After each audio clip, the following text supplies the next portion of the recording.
Welcome, everybody. Thank you for joining us this evening. We're going to wait till everybody gets in the room, and Megan is finding our interpreters so we can get those on the panelist side and Spotlight for our deaf and hard of hearing faculty.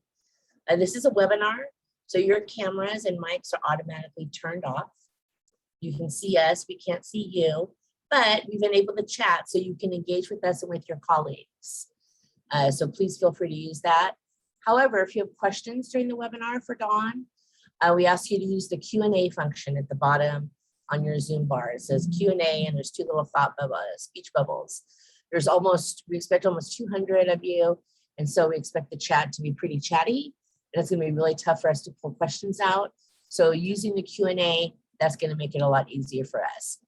In the Q&A, you have the ability to upvote your question. So if somebody asks the same question that you want to ask, you just click, I think it's a little like or a thumbs up, and those questions will rise to the top so that Dawn knows which questions are the most pressing for the most of you. And we have a poll, and we're going to go ahead and start you off with that. And then I'll turn it over to Dawn.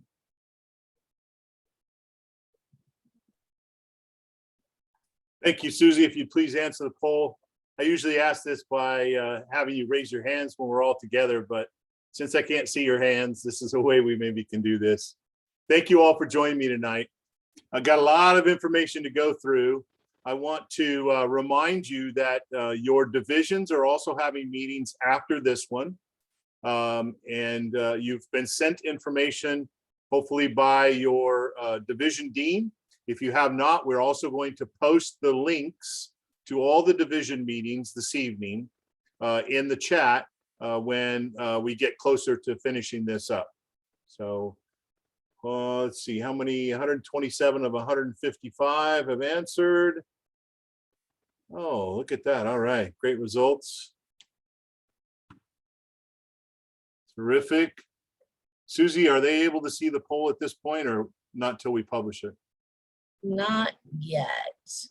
Okay. Maybe 85%. I think that's good. I'm going to go ahead and close it. All right, thank you. Now they can see it, Dawn. Okay. So we have a pretty good mix. A few people who are in their first year and a bunch between 1 and 8 years. And then some of us old timers have been around more than 9 years or so. So thank you very much for attending tonight. Susie, I'm going to stop sharing that one. And are they able to see that first screen that says part-time orientation? Yes. Great. Okay, so let's get started. Pretty full agenda for this evening. Hoping that Keith Ford will be able to join us. He's the AFT president, and he'd like to talk a little bit about unions and some of the things that our union does to assist our adjunct faculty members.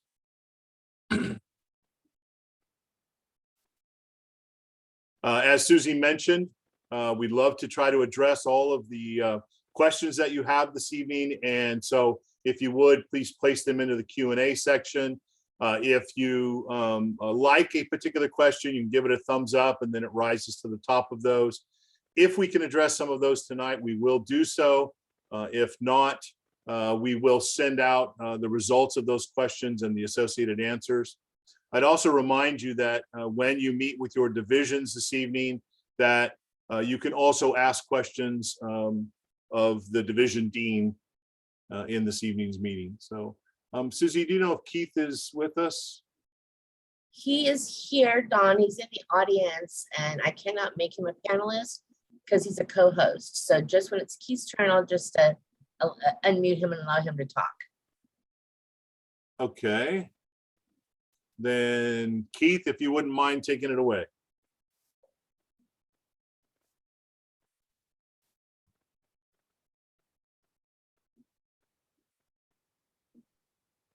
And unmute your, there we go. Great, Keith, thank you.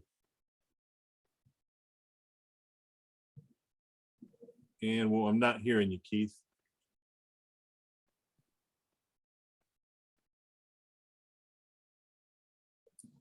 Still not hearing you, Keith.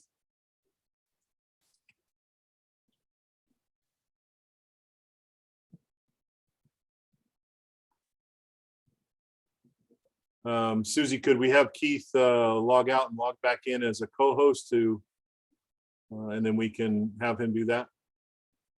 Yeah, Keith, can you do that, please? Can you log out and log back in? And then when you're back in, Keith, I'll drop out of what I'm doing and allow you to proceed. Thank you. All right, so a And question also, that, I'm sorry, before we get started, I'm looking for one more interpreter. I'm going to, if there's the other interpreters in the audience, if you could please raise your hand virtually. Oh, okay, there we go. Thank you, Debbie. Okay, go ahead, Don. so there was a question about wanting to identify themselves. They don't have to because they've registered for the seminar, so we have their names. Okay, so one of the questions that I'm getting a lot is, what about office hours? In a previous contract, we had the ability to provide office hours to our adjunct faculty. That contract was over in the spring of 21, and currently we are not offering office hours to our adjunct. I have requested of HR for them to consider it. I'm hoping to have an answer in the next couple of weeks, because I would like to be able to offer office hours to our adjunct faculty.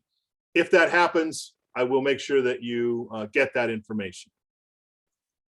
I want to talk about IDs, passwords, Office 365. I'm going to try to get through a lot of this pretty quickly.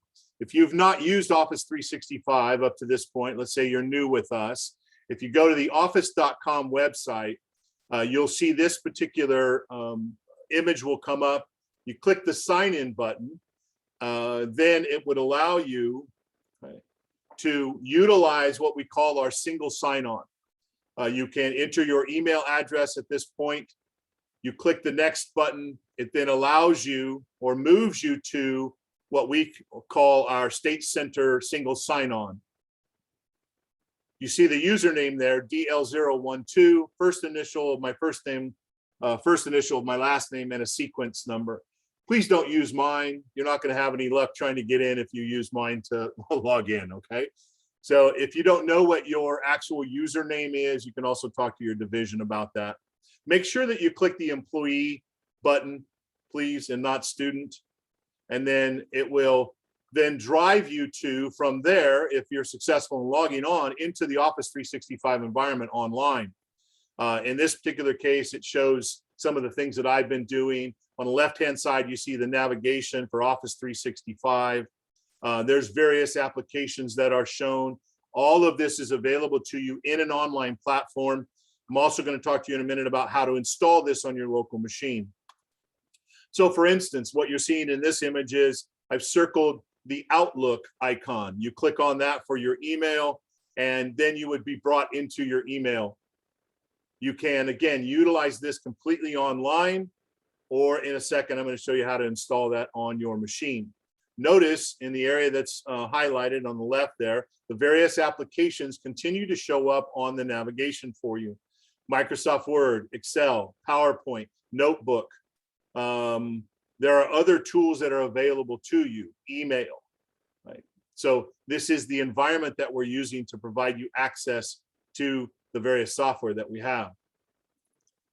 Then, as I mentioned, if you'd like to actually install the software on your local computer, you have access to it. In that very first screen when you log in, over on the right-hand side, you'll see this drop-down box. It's highlighted. It says Install Office. You can actually install the Office 365 applications to your local machine. It doesn't cost you anything. You don't have to have a subscription. As an employee of State Center Community College District and an adjunct with Fresno City College, Clovis, or Reedley, you have access to any of those, including Madera as well, right? So that you can install this locally. All right. So one of the most important ways to get access to the various resources that we talk about is through the State Center Community College District portal. So you might ask, well, how do I get to that portal? Okay. On the Fresno City College website, on the right-hand side of the top, you see that red circle, My Portal. You click on that portal, you're driven to a page that has a sign-on function, and I'm kind of circling it here. right? Once you've clicked on that, it drives you again to that same kind of single sign-on log-on that I showed you for the Office 365 environment. Again, using your username, password, click the employee button, and log yourself in. Now, once you've logged in, you're going to see a dashboard, and then you're going to see an apps catalog. Now, the apps catalog provides you access to all kinds of resources, shortcuts. So instead of you having to remember what's that URL for me to get into Canvas, you go into your portal, you go into the apps catalog, you say, I want to have Canvas as a shortcut.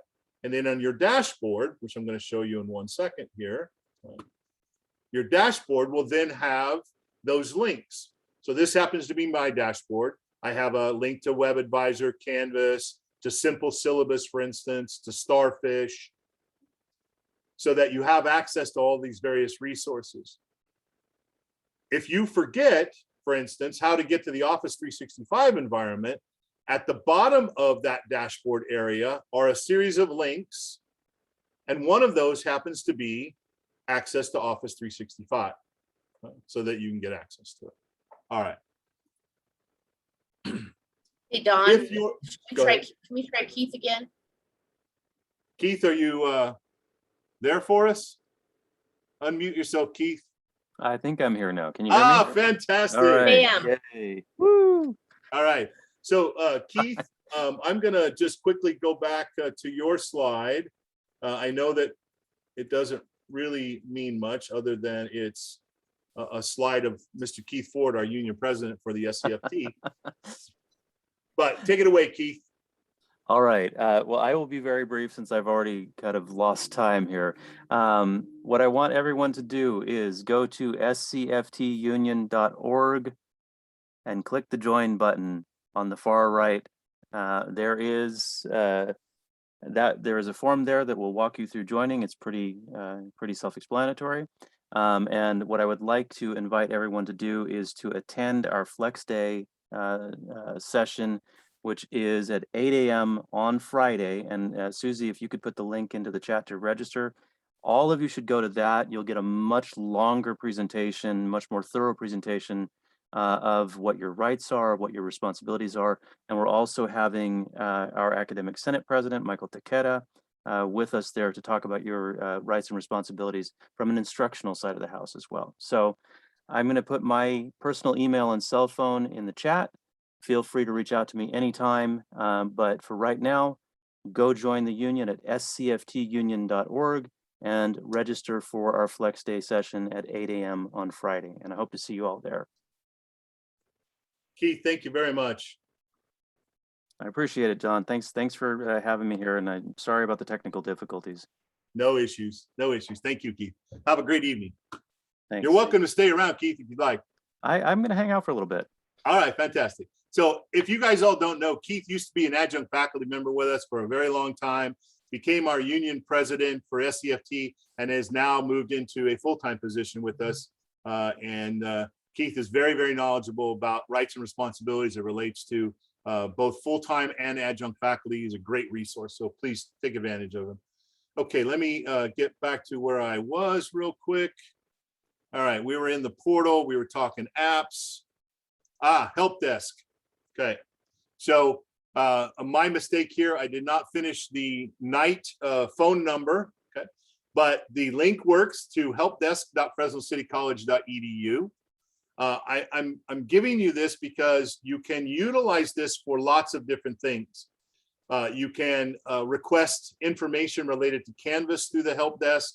If you're having technical issues, let's say you happen to be on campus, you're needing some help with a laptop perhaps that you've been using from the campus, you're having problems, you can submit tickets to the help desk and they can assist you both on ground if you happen to be on campus or virtually as well. So those are some numbers that I think are important for you to know. Again, we'll post this whole presentation once we finish this evening. So moving on quickly here, Web Advisor, very important tool for you as a adjunct faculty member. Web Advisor sometimes could be referred to as a Lucian self-serve even. Web Advisor gives you access to both information about your courses and also about your employment with State Center Community College District. Okay. So again, a link here, the URL webadvisor.sccd.edu. In this particular case, I'm showing you an image of what it looks like before you actually log in, but you'll notice there is a login button. Once you log into that, you're going to get this same kind of thing that you're going to get in a lot of other systems now that we use. It's going to ask you for your username and your password. This is the same as the network credentials that you use for your email. That the DL012, which is mine, for instance, that's my username. That's what we're going to use here. And that will then drive you into Web Advisor. Okay. All right. Now, the reason we talk about going into Web Advisor, there's a bunch of different things. We're going to talk about course information and the overall roster management. We're going to talk a little bit about adds and drops and roster certifications and some other things tonight as well. But let's start off with just simply course information. So once you log into Web Advisor, you're going to see as a faculty member a various series of these. You may or may not see as many as I'm seeing. But for instance, you'll see this one here that's highlighted as faculty. You also see one here for employee. If you want to check your 1099, you want to check what your current pay rates are, all these kinds of things, that's under the employee section. But if again, you click on the faculty one, you're going to get driven into the faculty Web Advisor menu. And this is where we can do things like check our class roster. We can add and drop students, right? We can print a class roster in here. It's a bunch of different things. It's going to look a little bit different now. This happens to be an image from several years ago, but so if it doesn't look exactly the same functions are in that system as well. Right? So for instance, if we wanted to talk about looking at a class roster, you need to pick a term, for instance. And then once you've picked your term, right, you're going to be driven into a series of links where you can make a selection. So if I was a faculty member, this might be what it would look like for me. Here are the different sections that I am teaching. If I click on one of those, it drives me into some information that is very important. This course information, right, has a lot of things on it. Obviously, the name of the course, the sequence number, the meeting times. It has things like how many are registered, how many are available, how many are on a wait list. As you can see, these three arrows that are here. Let me talk to you real quick about the available and wait list. At a certain point during our registration process, we cut off the ability for students to actually register. And so you may see, like in this case, available seats 8 and waitlist 8. Well, why aren't those waitlisted students moved into the class? Well, because at a certain point we cut that off and we don't allow them to register. We wait for you to allow them to register in your course. So I'm just going to recommend that or suggest to you that on your very first day of class that you look at your Web Advisor, you look to see what your available seats are and your wait list. And then if you've got available seats, that you give your students the code, right, the registration code to go into the class, and then encourage them to immediately go and register themselves. Don't wait. Don't tell them not to wait. Please don't wait. Don, I have a question. Will this provide the important dates for drop dates for short-term courses? I'm about to answer that question. Thank you very much. It does. Notice here on the right-hand side, there's a census date. So your class in Web Advisor, we give you what the census date is. We also give you the final drop date. These are two very important dates. Obviously, you need to communicate this with your students. The census date is the date on which you must verify your roster, which we'll talk about in a minute. But the it's also important because these dates are dates that need to go in your syllabus. You need to communicate these to your students, right? So these are two important dates as well.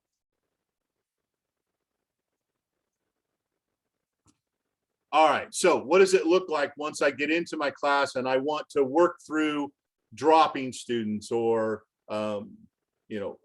establishing either an instructor drop or a no-show drop, right? So if a student doesn't show up, they never show up to class, they never log into your course in Canvas, none of those things, you're going to do what's called a no-show drop. And so you'll see here, there's an arrow of the no-show. You just simply click that, and that means that student has never been to your class. If you're going to do what we call an instructor drop, you'll see there is a column here for instructor drop. You click that box, and you need to provide the last date of attendance. Now, this date is very important.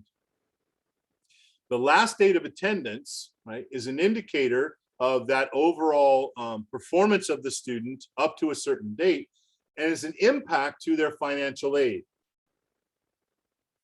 So please make sure that you're keeping track, you're keeping attendance, that when your students are dropping out, that you know the last date that they attended, right? So that you're putting this information in. Now, you can obviously impact several records at once, and when you're done, you click the submit button and it processes those.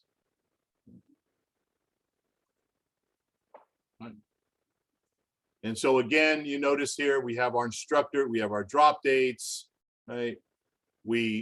This final drop date is always 50% of the class. So even if you're teaching shorter term ones, but please note, on things like a 9-week course, your census date, okay, is a much shorter period. It's related to 20% of the total number of hours for the course. So census dates and things like drop dates, last day for a student to drop, are much shorter on those 9-week courses. Please be very careful, watch your rosters, look at Web Advisor, make sure that you're managing your rosters in your class. So we're going to move on to roster certification. Now, why is this important? Right? Roster certification or verification, right, at census date is the way in which we as an institution get paid. Right?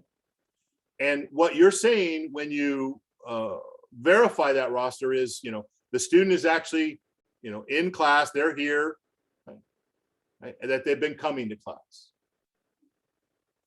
Now, when you take a look at your roster in Web Advisor and you look at that census date, right, so you know when this is due, right, it's important that you understand the last day for a student to actually add is the day before you do census, because there's a process time associated with that.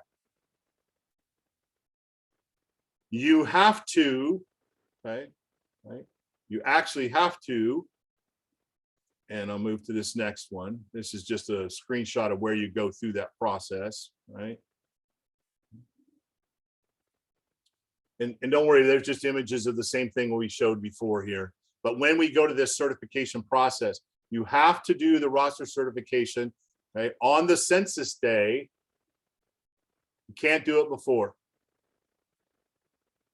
And you have to drop those students the day before so that the process happens and the correct roster is in the system so that when you verify it, it gets submitted. All right. All right. I'm sure people will have questions. I'm going to suggest to you talk to your deans. Okay? When you go to the other meeting, you talk specifically, talk to your department chair, talk to a lead faculty member, and they can talk to you about census verification. Right? But it is I have a question about Web Advisor. Can they get information about their updated hourly pay in Web Advisor? I believe that hourly rates are in Web Advisor as well, under the employee tab. Yes, I think they it's are. at maybe check Yeah, position. Keith just said they are. So that information is there for them. Thank you, Keith. Any other questions, Susie, we should address right now?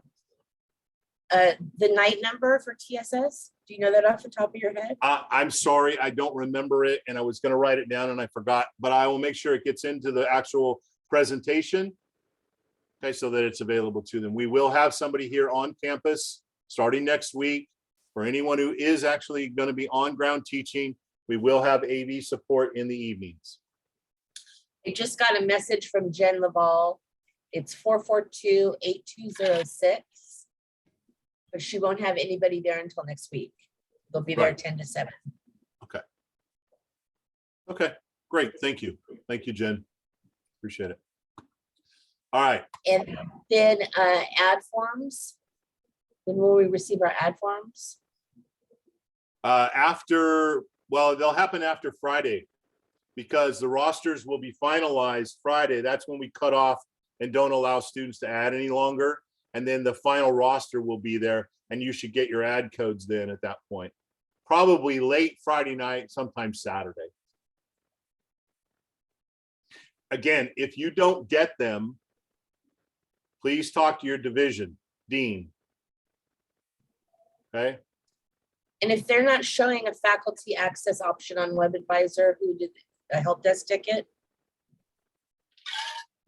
You need to talk to the division dean because there is a lag between identification of them as a faculty member within the Ellucian or WebAdvisor environment.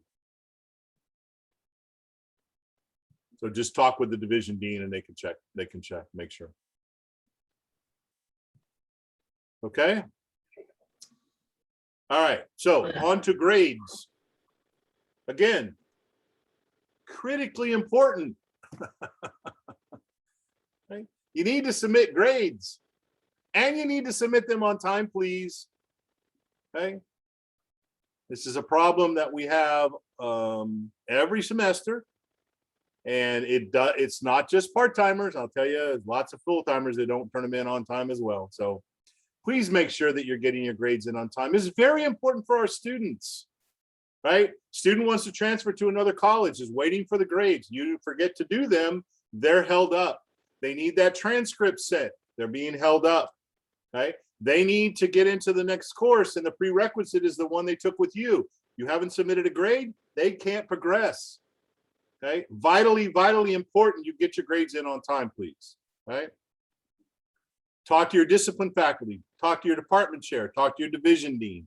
There's a bunch of information on how this works, how you actually submit it, all inside of the faculty support hub inside of Canvas. Right? And I'm gonna start talking about Canvas and various support mechanisms now. Right? Now, so Canvas, Distance Ed, and instructional technology. Now, obviously, big shout out. Thank you very much to all of those adjuncts who, jumped in and got their training and have gone on to get additional training. Appreciate that.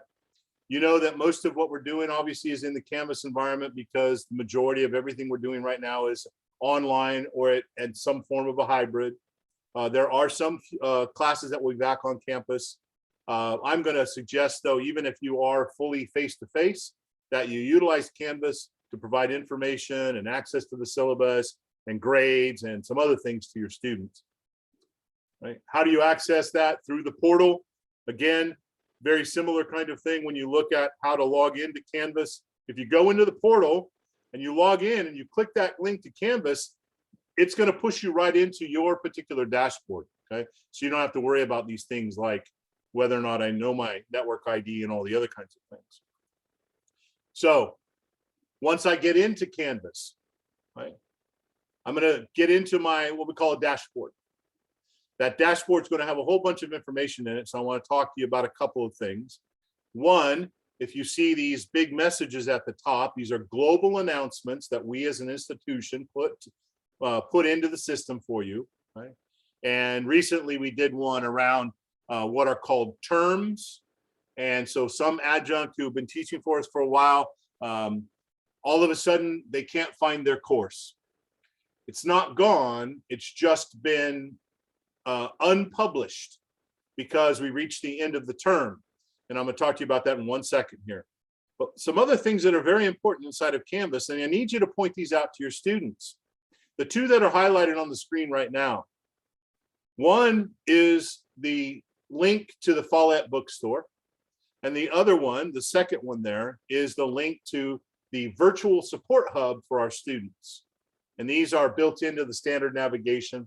You don't need to add them to your course necessarily, unless you'd like to add them as a navigation item within your overall course. So when I talk about the idea of unpublished courses or where they might be, when I go into my dashboard, I should see all of my current courses listed. And then if I'm looking for something that I taught previously, down here in the area that's highlighted red, it should say unpublished courses, and it will list them. Basically, what we're doing is we're turning them off from editing. They're still available to you. You can still go in and look at the materials. But if you need access to actually manipulate that particular shell for some reason, and what reason that might be, incompletes, for instance, right? You give an incomplete to a student and you want to go back and fix the grade book after they've completed the incomplete, you're going to need to ask us or the help desk to allow you to edit that particular shell. Right? And so you remember that link I gave you, helpdesk.fresnocitycollege.edu. That's where you can request access to an unpublished shell or one of your unpublished courses. Right? So you'll notice also, right, in the dashboard, if you add the virtual hub for faculty, this is a great resource for you. I'm about to talk about that right now, right? But there is a new virtual hub, a resource for all of the faculty, right? Just been rebranded. A bunch of new resources are in here. You can get access to various digital tools. There's a bunch of workshops, certification stuff. This is where we'll be posting open hours for our faculty facilitators to assist you if you need help with your shell. All of that can be found inside of the new faculty hub. It's the Center for Innovative Learning and Teaching. They've rebranded themselves, right? And so the same location physically is still there for you. If you've never been to LI 141, I'm going to show you that in just a minute here, but that is a place that you can go. There are computers there. You can get some assistance. I mentioned the new virtual hub for students as well. That navigation on the left-hand side, there's a link there to this. Again, rebranded, new resources, new information in here for our students, focused on instructional support for our students. Students will be able to get to all kinds of resources from this particular hub, right? So there's a bunch of stuff that's there for you.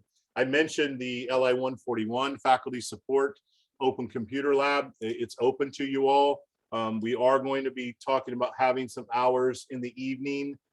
I know many of you get off work at 5 o'clock, you run over here, you need to do some work before you go to your class. LI 141 is one of those places where you can go and get some assistance.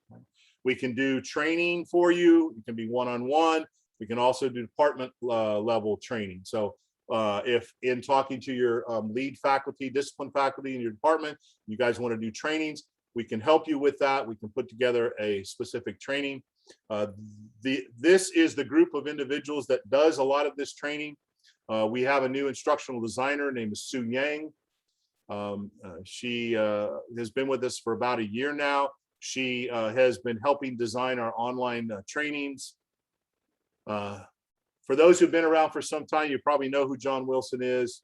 He's been with us for a long time, but he's also in that office and he can help you. And then if you've not met Dr. Steely, our Director of Distance Education Instructional Technology, she's also available to assist. So I mentioned this earlier. Big thank you for those adjuncts who've jumped in. We've had over 116 faculty members, both full-time and part-time, who have become fully certified, online teaching certified over the last 9 months. We had over 500 adjunct and full-timers part-time and full-timers, get the basic training. As an adjunct faculty member, if you would like to become fully certified, okay, you will have multiple opportunities to do so. Right? Multiple opportunities. Basically broken down, most of you have already taken that intro to course design. Our part 2 is what we call 10-10-10. And then parts 3 and 4 are about assessment and universal design. And then you will work with a facilitator to finish up what we're calling the capstone, which is basically a review of a shell and that you understand all the various aspects of teaching online. So some opportunities for you there. All right, we're moving along pretty good here. We're about halfway through and I've used 35 minutes. Great, okay. Questions, Susie, anything that's popping up? Yeah, I'm gonna go against my own rules and take a question out of the chat. The distance ed, would they assist with accessibility? They will not do the conversions for you, right? They can help you by providing you resources and access to some of those trainings that we have. We will have multiple trainings available. If you'd like to get some training on ADA compliance, we'll have that available to you. The various trainings that we're offering to you as adjunct faculty, I pay you to attend those trainings, right? Not me, obviously. The institution pays you, right, to do those trainings. So as we offer training, we make that available to you. I send out emails to all of you. If you wish to sign up for them, we do a registration process, and then we pay you to attend that training. So there will be opportunities. And are the certification trainings free? They are free. We do not pay you to become DE certified, okay? We paid for the basic training because we forced everybody into doing online training when we had to move to, fully online last spring, this previous spring. But we don't pay you to do the remainders of those trainings. So 2, 3, and 4, if you want to become certified, I'm encouraging you to do so. You will improve your overall teaching and you will improve your employability with other institutions as well. But I don't pay you to actually do those particular trainings. They're just available to you. Don't cost you anything. Okay. Any others, Susie?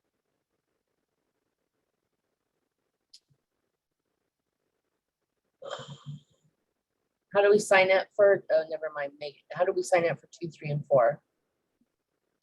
In that faculty hub that I just mentioned inside of Canvas. Post the link right now. All of the workshops and the other are all listed in there as we offer them. Registration is there. You can sign up for them. Okay, let's get moving here because I'm halfway done. Absences. Hey, if you're going to be absent, call or email the division office. Okay? And try to do it in advance of the course actually having to be canceled, so that if we have a possibility of having somebody jump in for you and substitute, we can do so. Please. Okay? If you have to be gone, complete an absence slip. Okay? And these forms can be found inside of the portal. I'm going to show you what an example of one is here in 1 second. Okay, but the point here is, okay, and I'm going to talk about this in a couple minutes about the overall number of hours that you hold a class. The way we schedule classes, if you're absent more than 1 or 2 times, you're not meeting the minimum number of hours for that course. So we need you to talk to your division dean and try to get a substitute, for instance, so that the students are meeting the minimum number of hours for the course. Now, there are what we call alternative assignment kinds of things, but again, don't just, go away for a week and give them all alternate assignment. That's not the way it works, okay? Particularly if you're supposed to be meeting them in a face-to-face environment, right? Talk to your dean. We understand and we appreciate our adjunct faculty. We appreciate that you all work and you have other things that you're doing, and sometimes life gets in the way. Understandable. just talk to us about it so we can make sure that we're meeting the minimum requirements for our students as well, okay? So what does an absence slip look like? Just about every form we have now on campus is fillable so that you're not having to try to come get one. You're not trying to have to send it, you know, scan it and all this other jazz. Just about every form that we have now is PDF fillable, so that you can, you know, fill this out and send it in, right? So I mentioned the idea of subbing. So if you're interested in subbing, right, contact your division office. Maybe you don't mind filling in at the last minute. You know, maybe you're teaching an online class fully and, you know, somebody needs a sub on a Wednesday afternoon and you're free. Fantastic. We pay you to sub. So just contact, right? Contact your division office. All right. So I kind of mentioned some of these things like the minimum number of hours. I'm going to go into a little bit more on this, but all of this has to do really with what's called the course outline of record, right? And many of you have heard of this. You've probably been given this course outline of record by your discipline faculty or the division dean, department chair. The course outline of record, right, is a very important thing. The course outline of record provides you with, you know, the course objectives and the student learning outcomes that are part of that course. These are the things that you're supposed to be teaching your students, right? And so it's important that you know what those are, right? But it also has things like, you know, the total number of hours for the course. And all of this is important because when you build your syllabus, right? You build your syllabus around this idea of outcomes and objectives for the course, telling the students what the expectations are of them, and keeping you on track and making sure that your students are getting all the skills that they need in order to be successful at the next level or the next course. Right? And so we do have a new course curriculum system. You'll see the link on the screen there. fresno.curricunet.com/public search. If you wanted to look at what your course outline of record is, you can go in here, take a look at it. Gives you a general description of the course, the number of hours. You can also get this from, again, like I said, your division dean, discipline faculty. And again, I talk about this because also this is part of what's important around the syllabi, right? And so my next thing is about the syllabi. And so what is a syllabus, right? A syllabus is an agreement between you and your students, okay, like a contract, right? That syllabus needs to have certain things, and I'm going to show you or talk about that in 1 second, what's called the syllabus checklist. But things like the course description, the objective, the student learning outcomes, right? What the outline of the course is, how you're going to actually assess them, what are the important dates. You need to give your students all of this. You need to tell them. A lot of that stuff comes from what I just talked about, which is that course outline of record. You should be very clear about how you evaluate your students. I get it that sometimes you got to change those things, but you need to try to keep, you need to try to keep on track with the way that you've told your students you're going to evaluate them. They have expectations. Not good idea to throw in at the last minute a 20-page paper 4 weeks before the end of the semester because you don't feel like they're really getting it. Right? It's not to say that you can't. It's just not a good practice. Right? If you make changes to your syllabus, you need to make sure you're telling your students about those changes as well. Please be consistent. Make sure that if you're teaching 3 sections of a History 12, that it's consistent across them. All right, now, again. Don, you mentioned a link a minute ago. This one on the public search? Yeah. Okay, I'm gonna find that link and drop it in the chat. Okay, you could also, there's also one to the eLumen site as well. And I can make that available in just a minute, okay? I'll find it. All right, let's move on to, I mentioned this syllabus checklist, okay. For any of you who have gone to any of the training sessions around what's called Simple Syllabus, which is a platform for your development of your syllabi. If you haven't been to any of those, we're going to have opportunities again throughout the semester for you to learn how to use it. But I often talk about this thing called the syllabus checklist. This is a checklist of items that you are required to have on your syllabus, and then also some best practices for you to place on your syllabus. If you've never seen it, talk to your division office or your department chair or your discipline faculty lead, because it's a very important document for you to make sure you're providing the correct information to our students. You can always ask for syllabi examples from your division office, or I'm going to suggest to you that you use what's called Simple Syllabus. Now, let me be very, very, very clear about this. Simple Syllabus is not required, okay? Not required. Mercedes, one more time, not required. Okay, thank you. I know I'm not supposed to do that, Mercedes, I apologize. However, Simple Syllabus is a fantastic tool. It's directly integrated into Canvas. It's automatically generated for every class in which you are the faculty member. Right? The items that are required to be in your syllabus, many of them are already in the template and are placed into the template for you.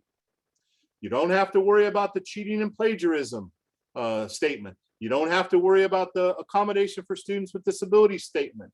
You don't have to worry about the early alert links. You don't have to worry about your name being on it. You don't have to worry about the section information.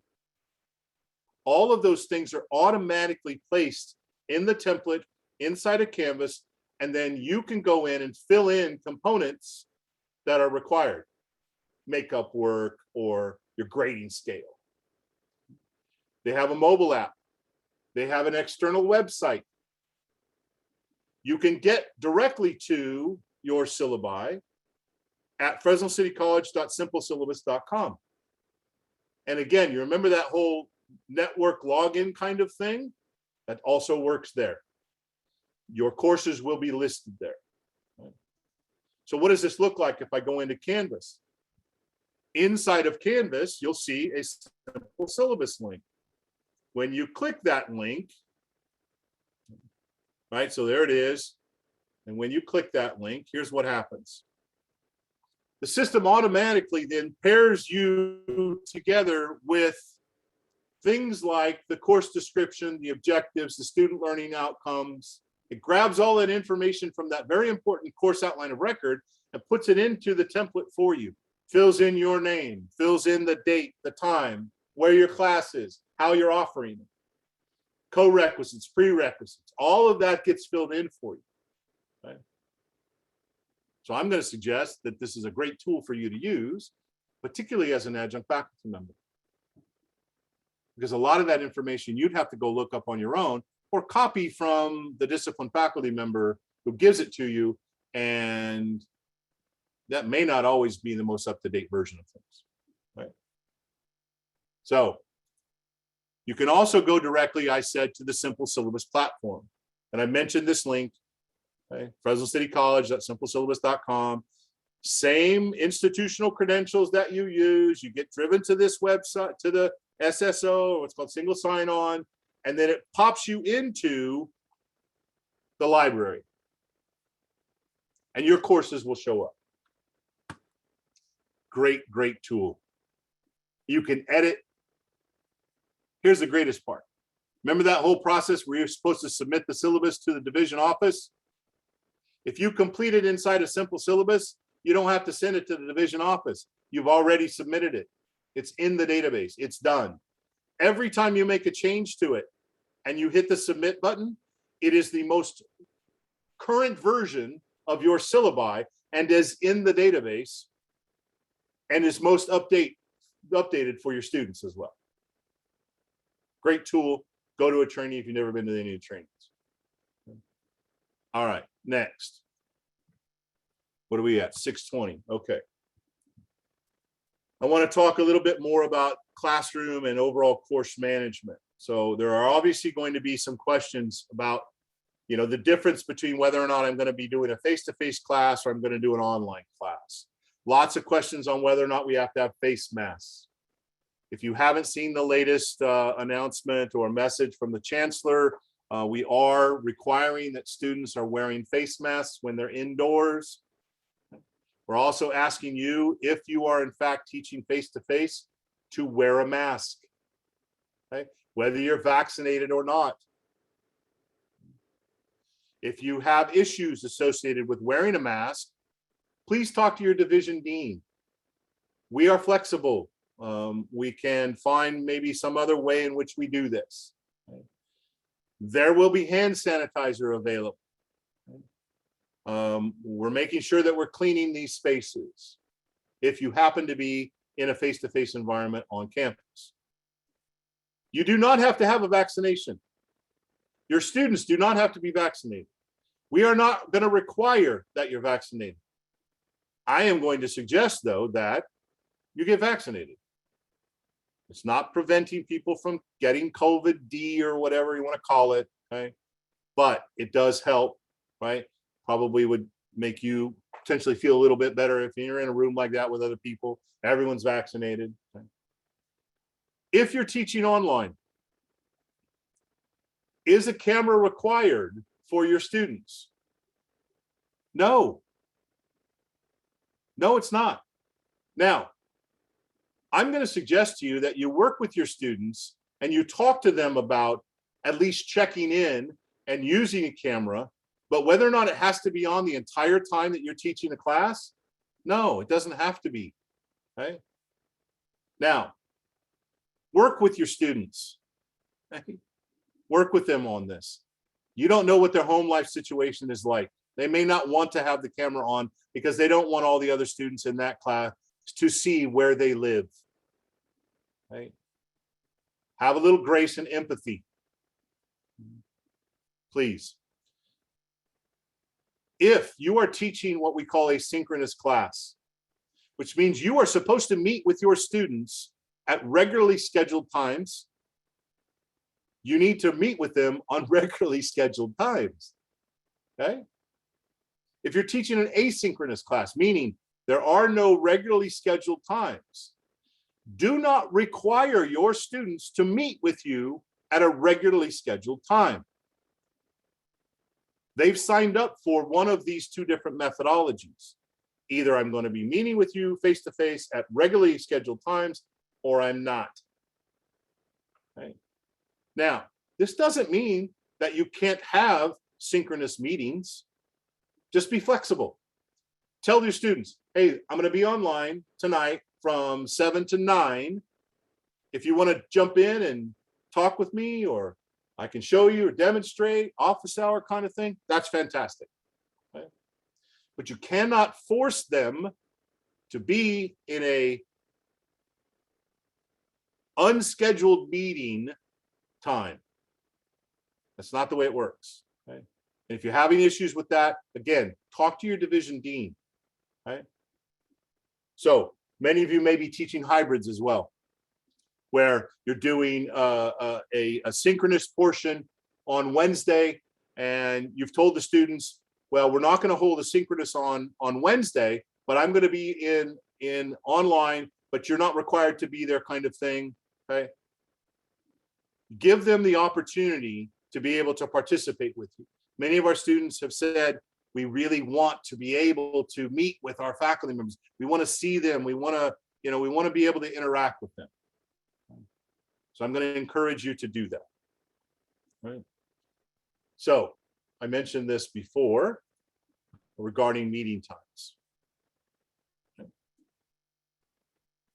If you are teaching face-to-face or you're teaching synchronous online, meaning there are scheduled times, you must meet with that class. Okay? Start on time. End on time. Don't cancel class.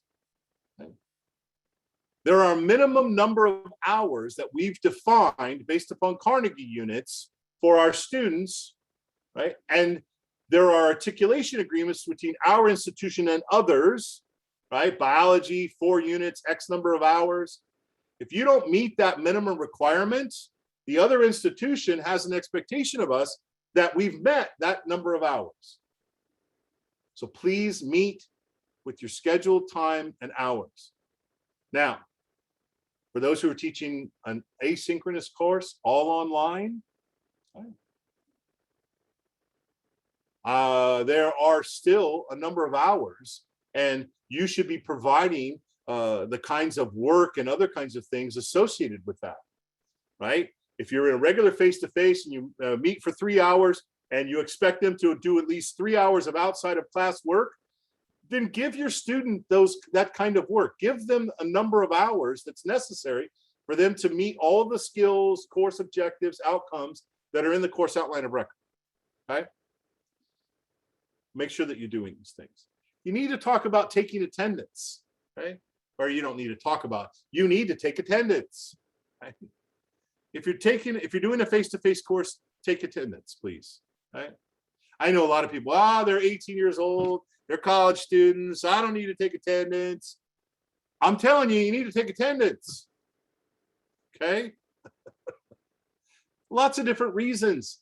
Total number of course hours, financial aid, for instance. Some of our students need to meet a minimum number of hours for other kinds of programs. So please take attendance. It also gives you a picture of whether or not a student's engaged. I'm going to suggest to you that even in an online environment, if you've got a student who hasn't logged in, and you can check the statistics on every student in your Canvas shell, when's the last time they logged in? They haven't logged in 3 or 4 days? Send an email to them, right? Hey, where are you? You've not logged in for 3 or 4 days. There's an assignment due in 2 days, right? You need some help. What's going on? That kind of thing. Keep them engaged. It's difficult, obviously, in 100% online to keep them fully engaged with you. So that's why I'm also suggesting that occasionally you put up a camera and you sit there for an hour and you talk to them and you give them a chance to talk with you about things that they're having problems with in their class. Right?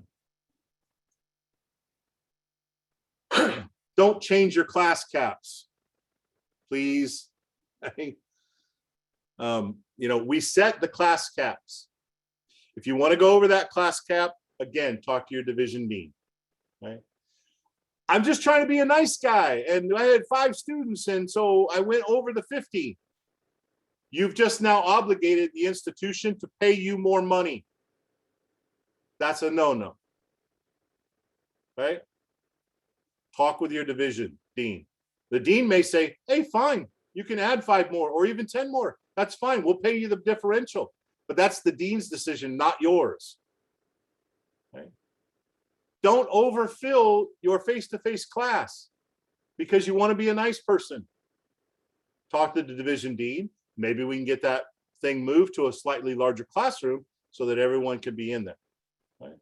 We'll work with you. We'll make it work. Okay? You got to pay attention to your roster. Right? Oh, that's terrible. I didn't realize that was that way. Oh man, I'm all right. Sorry about that. I forgot that there was this little silly thing going here. Okay. The speedy form is a form that I do not want you to use. Okay. Pay attention to your roster. Okay.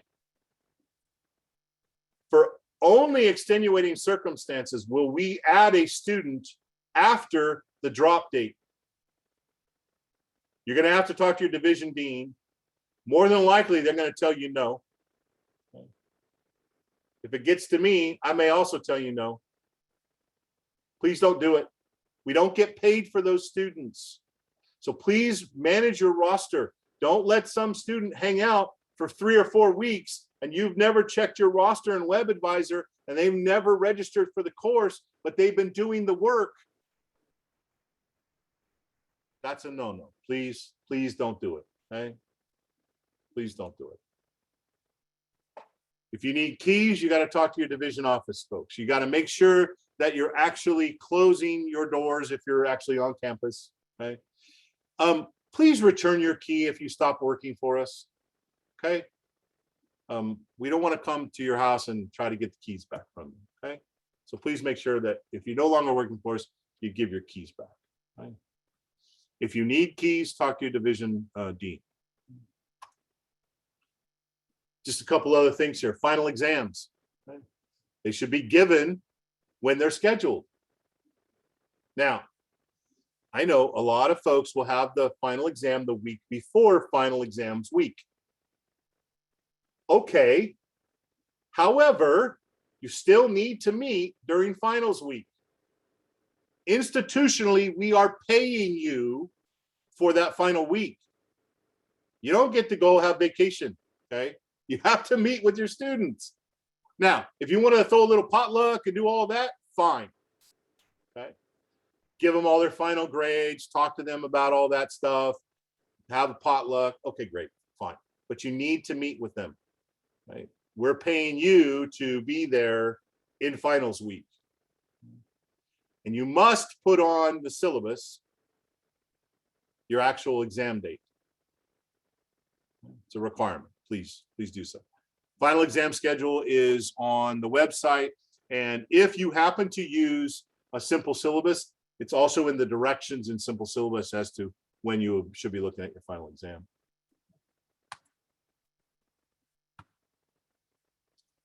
We have expanded all of the various resources around student support over this last 15 months. I just want you to be aware that we're offering psychological services to our students, online appointments. We've expanded all of the different kinds of services that we offer. We have emergency aid for students. We have emergency shelter, psychological services. We've got a food pantry. All of these kinds of things for our students. Right? A lot of them are facing a lot of challenges. They're going to come back after not being here for a year and a half. Right? We have something called the early alert system. Right? And that early alert system allows you to refer students for counseling or for other kinds of resources. So how do you get to early alert? Remember that whole thing about the portal and then going in and pulling an app up and then putting it into your dashboard? You can do that inside of the portal. You go and you find the starship icon, starfish, not starship, my apologies, starfish icon, right? And then you put it in your dashboard and then you would see it, for instance, as it is circled here, starfish. And starfish is also what we call early alert. It's a way for you to refer your students to sources, resources like counseling and psych service and all this other, but it's also a great way for you to do what we call kudos. For you to tell those students, hey, you're doing a great job, right? A great exam, good score, great paper turned in, these kinds of things. Helps to encourage them, engage them, right? Keep them talking to you and stay in the class. Students that stay in class are obviously much more successful in completing that class than those that drop out, right? I know that's silly. You're probably thinking, what? But that doesn't make sense. Yeah, it doesn't. The student drops out, they're not going to complete. So try to keep them, try to get them successfully through. So speaking of students, you are going to face disruptive students. Again, lots of folks facing these challenges. Got to work. You living in my car, got kicked out of my house. I'm taking care of my parents. All of these things that our students normally face have just been amplified over the last 15 months. Now, early alert is a way for you to help work with students that are disruptive in nature. We have codes of conduct for our students. Right? You do have the authority to be able to remove a disruptive student from your class for the day of the removal. So, if it starts early, you get them out of class that day and for the next day. We can actually refer them to the Dean of Student Services, who can then work with them if they're having particular problems. We can refer them to psych services if they're really suffering, or maybe it's just simply that they have a challenge and they're frustrated on that day. You can use forms that we have, but you can also use what's called Maxient.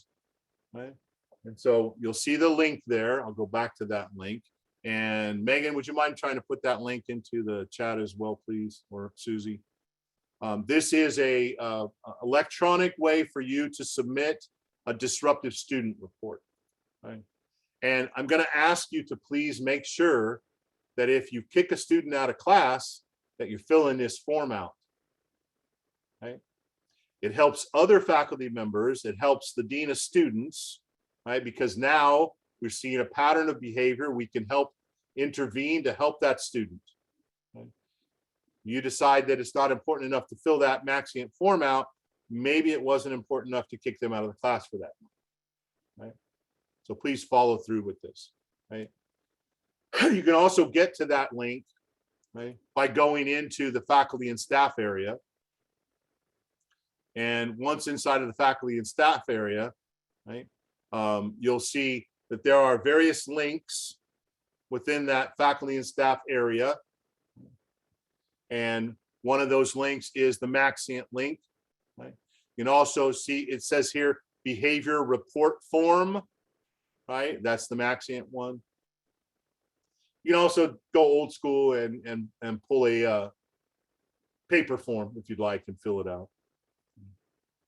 The nice thing about Maxient is that you as a faculty member, when you submit these things, there's feedback that comes to you. Also in the early alert system, if you refer to student, let's say for tutorial, and the student actually goes and gets help in the tutorial, there's some feedback to you as well. And so we're asking you to use those kinds of things.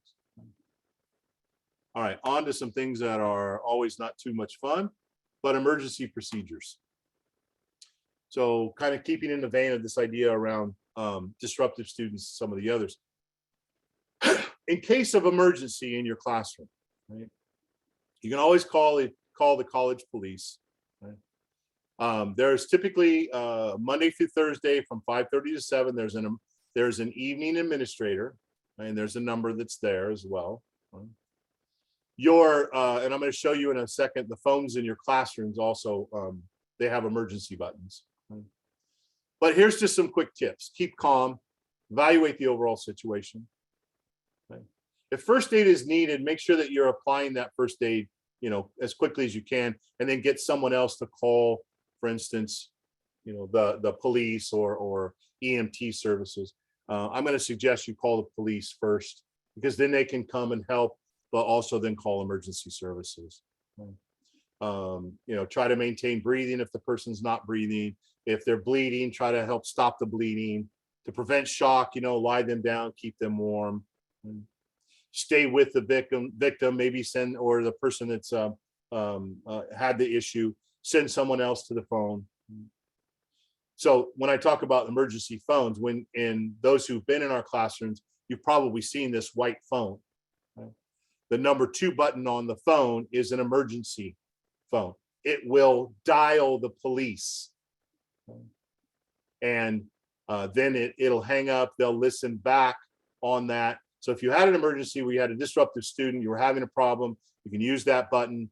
The police are listening in. But you can always pick it up and dial 5911, right? 5911. You'll get the police, talk to them about the emergency that you have. Okay. All right. So I talked about forms, and we're doing pretty good here. We do have campus forms that are available to you.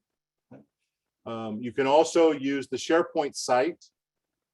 If you've not been to SharePoint, you can access SharePoint through the Office 365 environment as a authorized user in the network. You can go into our SharePoint site for campus forms. Again, most of our forms now are ADA compliant and are PDF fillable. If you don't remember how to get there, obviously you can go to the portal, or you can go into this, and it's pretty simple, a URL, fresnocitycollege.edu/campus forms. You'll find all kinds of forms there. The grade review petition, a withdrawal for extenuating circumstances, time conflicts, prerequisite waivers, all kinds of forms are in there. Like I said, most of these now are PDF fillable. So you don't have to necessarily come to campus. You can fill that form out in a PDF, sign it, and then submit it via email. We're also working through various processes to do a lot of this electronically submitting without even doing a PDF, just going into the website, fill out the form and submit it.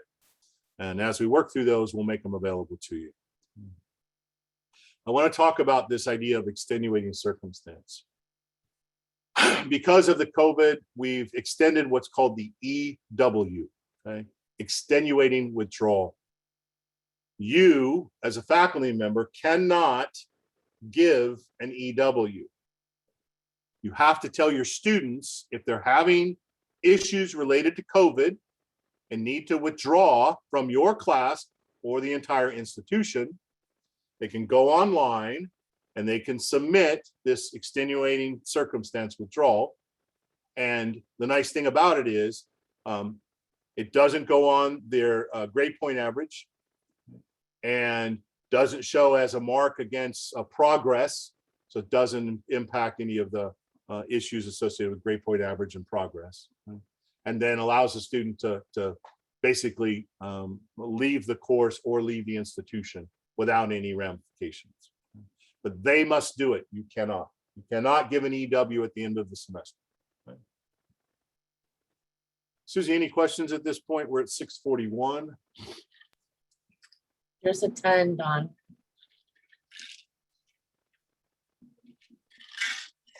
My apologies, Susie, say that again. Yes, there's a lot of questions. Okay, all right. So we'll go through and try to answer them and get them sent back to everybody. One of the things or challenges that you may have is that you'll need to work with students, for instance, who need specific accommodation. Right? Now, if you have students in your class that may have a disability, could be physical or mental impairment, you cannot assess that. They, as a student, must go to DSPNS and ask for a particular accommodation. The DSPS folks do an assessment, right?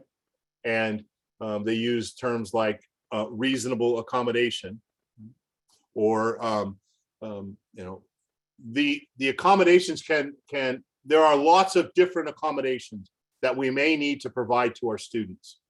You are required, okay, if they have a DSPS accommodation, you are required to allow for that accommodation within your course structure. A lot of times there are things like extended hours for extended time for taking an exam, for instance, or they may need someone who takes notes for them, and so they might have a note taker in the class. Or in the case of a student who is deaf, they may have a sign language interpreter. Right? These kinds of things are part of what we have. We do have an obligation, but the student is required to go to DSPS and then ask for or seek a particular accommodation. You are not obligated to provide accommodations beyond those that the student has identified and DSPS has identified or evaluated. You don't have any obligation associated with that. Don't try to provide additional ones either, okay? It is the responsibility of the student to work with DSPS to evaluate them.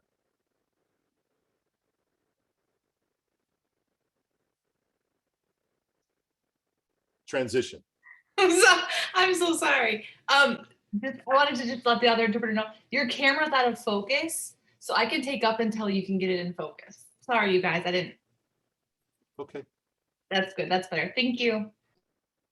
Okay, great. All right. All right. So you can see here now. If you have some concerns, if a student comes to you and says, "Hey, you need to give me more time to take my test," right? You can ask them, Have you seen DSP&S, and is there a specific accommodation for that? If they haven't, you can simply suggest to them that they would need to go to talk to DSPS and to become evaluated by them to get a particular accommodation. Now, there is a new system that we're using, it's case management system called AIM. Okay? When a student goes in, gets the accommodation, the AIM system actually will provide you as the faculty member a notification letter. So you'll be notified that a particular student has a particular accommodation. Right? Again, in the portal, right? Again, I keep hitting this portal. I need you to go to that portal. You're going to see that there are icons within the portal, for instance, that you can add to your dashboard, right? So that you get that as a link in there. Right? Now, so what is not required? You are not required to change academic requirements. You don't need to alter the fundamental nature of the program. Right? You do not need to provide auxiliary aids or services. Right? And you are not to provide devices or services of a personal nature. Your obligation is defined by the evaluation that DSP&S does. Now, I'm going to suggest to you, right, and I actually have a slide here, talk with the student, right? They're the expert. They understand what their particular disability is, right, or challenge that they have, right? But if they're asking for things and they've not provided you any documentation, you're not obligated. Okay? They need to go and talk with DSPS. Right? Once that accommodation is identified and evaluated, then you are obligated to provide them with whatever that accommodation suggests. Extended time, a note taker, these kinds of things. Right? Often it would require alternative test arrangements. Right. So, and a lot of times we actually have services available through DSPS for students who need additional time, for instance, to take an exam. Right. They can actually proctor that exam. But reach out to DSPS if you have any questions. Right. If you need more information on that, there's actually a Flex Day event tomorrow. If you'd like, you can join this one. Friday, it's Friday. I'm sorry, Friday. My apologies, not tomorrow. Convocation is tomorrow. All right, so there is a Flex Day event around disabled student services. Right? All right. Okay, we're doing pretty good here. Not too many more slides. I know, I promise, not too many more slides. There's a lot. Okay. So for those who need production, you can actually submit a request to have production done. Let's say you need exams printed. Right? There's an online form that allows you to be able to do that. Obviously, if you're teaching a 100% online class, you're not going to need production. Right? But if you're teaching face-to-face and you want to give a physical paper copy exam of something, this is a way for you to be able to submit it. One of the other things that that particular office does is provides information around copyright rules. Right? And so you'll also see FresnoCityCollege.edu/copy center. It's our fair use guidelines document. This gives you information about copyright information. What can you use in your classroom? What can you not use? You need to be very careful with this. Disney is one of those companies that just goes crazy on folks who use their materials without authorization, right? So please don't show 45 minutes worth of Pocahontas in your class, okay? Not a good idea. Could get us all in trouble. Talk with production or go take a look at the copyright rules if you have any questions related to that. Talk to your division dean, your discipline faculty members. They'll know some of these things as well.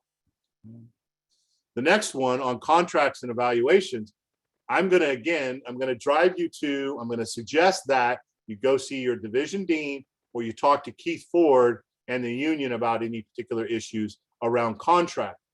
Evaluations, though, you're going to talk to your division dean. There is contract language specifically on how you're evaluated and when you're evaluated. We've been utilizing an online system for our student evaluations of your course, and those show up in Canvas for your particular course for the students once the dates are set for that evaluation period. Your peer evaluation will occur as well, whether it's your discipline faculty member or the dean, for instance, right? And they will talk to you about when they would be coming to your class, whether it's face-to-face or online, and evaluating you, right? Everyone is supposed to be evaluated in their first semester of teaching with us, right? And then either in the second or third, depending upon how many faculty are evaluated by deans and or discipline faculty, right? All right, just some other stuff, and only about 4 more slides to go. Just some general information. During the first week, our division offices are open until 7 p.m. So you get here, your classroom is locked, you can go see your division dean, they can unlock, or you can see the night dean during that first week as well. And the night dean or the night administrator is in the public information office in the old administration building. Very first office, when you walk in the doors in the front, left-hand side's PIO. There will be an administrator in there until 7 p.m. Monday through Thursday. So if you need help, right? There's the evening dean phone, 489-2218.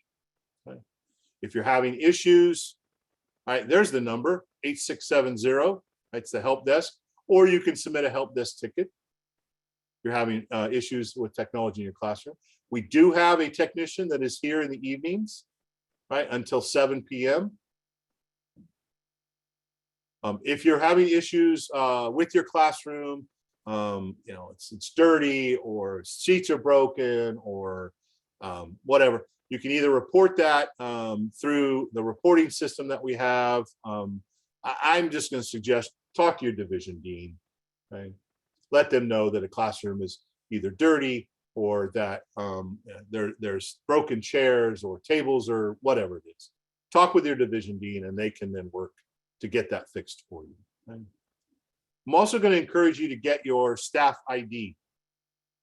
This is going to become more and more important as we move forward with a current project that we're working on that would provide you access, right, to rooms based upon that ID. Okay?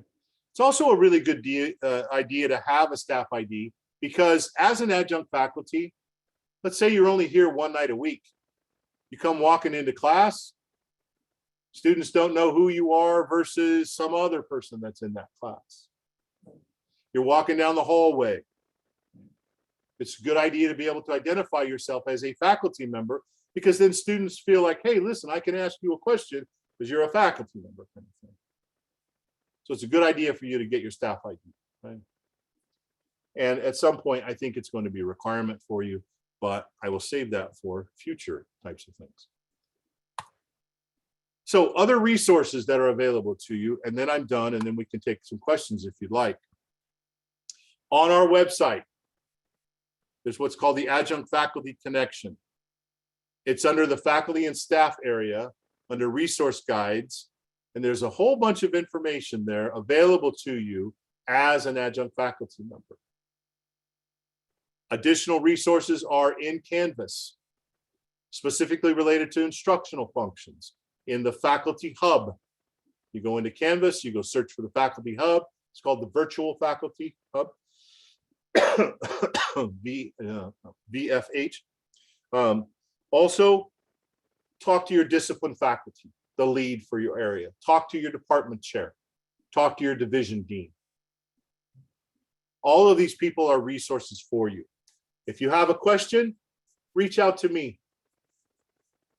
All of our email addresses have the same kind of format, first name, dot last name, at fresnocitycollege.edu. So don.lopez at fresnocitycollege.edu. Right? I will try to answer your question as soon as possible. Right? Usually I'm pretty good about answering within less than 1 day. Maybe a couple out you're going, oh no, he took 2 days. All right, sorry. I often don't look at them over the weekend. So if you send it on Saturday, probably not going to get me. Okay. So, all right, I'm done. 6:55, not too bad. Any specific things, Susie, we want to talk about? A couple, do we need to fill out a campus visit request every time we go to campus for class? No. We already know that you're supposed to be in class at that time. You're fine. Couple around online certification. If they did the online certification at Reedley, hold on, I did the online certification at Reedley, and I think they were offering the course to count towards units at FPU or elsewhere. Does Fresno City College offer it for unit credit? No, we do not offer it for unit credit at FPU. I think they were doing that. There was an agreement between Reedley and Fresno Pacific. We used to do something like that, but we've changed the structure of the overall training dramatically. So it doesn't apply to it any longer. Can faculty drop students on the census date? That is my understanding, yes.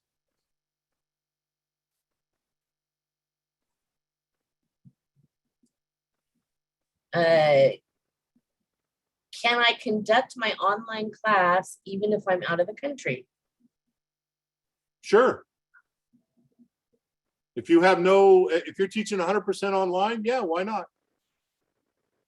I would just ask that you make sure that you're available at appropriate time, Pacific Coast time versus, if you're in England or something, right? That you're available to your students when they would normally be online. Do we have to have a master's in the subject that we sub? No. The sub is, again, a temporary kind of thing.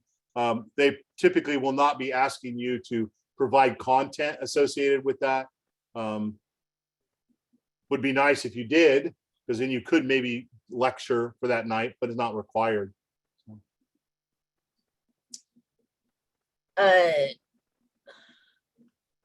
How much does it cost to get a staff ID card? It is free.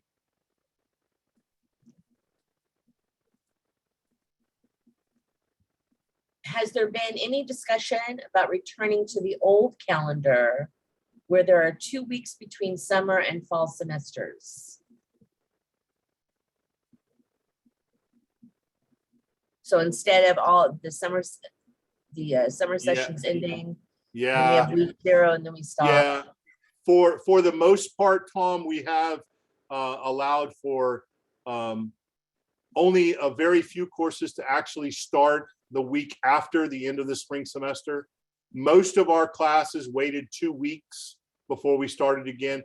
I think it's really important that we give a break between things, both for faculty, staff, students, and just general maintenance of our campus. So I'm pushing for something more like that, where we have at least 2 weeks in between the session. If Adjunct do not have official office hours, how can we help our students outside of class besides through email?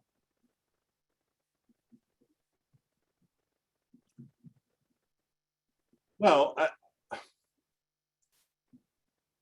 you can offer email. I'm going to suggest that maybe at the end of class, you hang out for a few minutes after, maybe 15 minutes before class starts. You get in early and you talk to them if they need some help, right? You find some way to be able to engage them. Is it required that you do that? No, it's not required you have office hours. That's why I'm wanting to move in the direction of having office hours for Adjunct. I think it's important. I think that engagement is critical. Is there a minimum number of attendance check-ins per week for an 18-week online class? Is 1 per week enough, or do we need 2 or more per week? That's really up to you. When you mean check-in, are you referring to a student who simply logs in so that you know that they're actually logged in, engaged, and looked at the material? Or are you talking about something more specific, like I'm going to be online at this time, and if you want to jump in and talk to me, you can.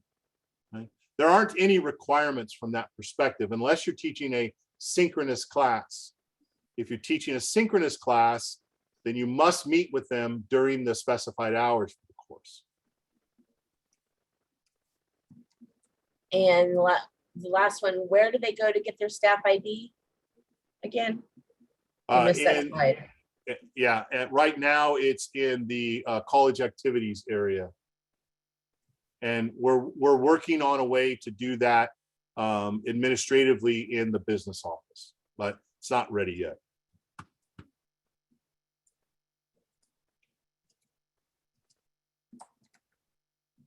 So I want to encourage all of you, if you have not signed up to join one of the division meetings, that you do so. There's a link here, right? You can get into those. I am paying you for, again, sorry, the institution is paying you for up to 3 hours tonight, right? 5:30 to 8:30. The division meetings may or may not go all the way till 8:30, but if they close at 8:15, I'm still paying you for the 3 hours. We're still paying you for the 3 hours. So join your division meetings, particularly for those of you who are new. I think it's a good idea for you to meet your division dean and to maybe have some conversation, answer some questions that you didn't get answered. Right? And I've also placed, sorry, yeah, thank you. the link for convocation tomorrow. Yeah. Register for convocation if you want to attend. Dawn will also pay you for that to attend. And tomorrow there will be there's convocation, and there's also division meetings typically held by every division. Well, not typically, they will be held for every division. You are welcome to join those particular meetings as well tomorrow if you have or if you can. Okay, and again, we will pay you for your time. You need to register for those events. And for just one question, and then we're going to be done. For instructors that are teaching through Zoom, attendance is based on whether students are present in the Zoom sessions, correct? Yeah. Or if you wanted to specifically have an assignment that you use, let's say your Monday morning chat or something, or a threaded discussion, and you ask them every Monday morning, I need you to get in here and add something to the chat, and you tell them, this is how I'm going to be making sure that there's engagement and attendance, fine. You can do something like that as well. Right? Okay, that's it. There was 79 questions that we had that we answered.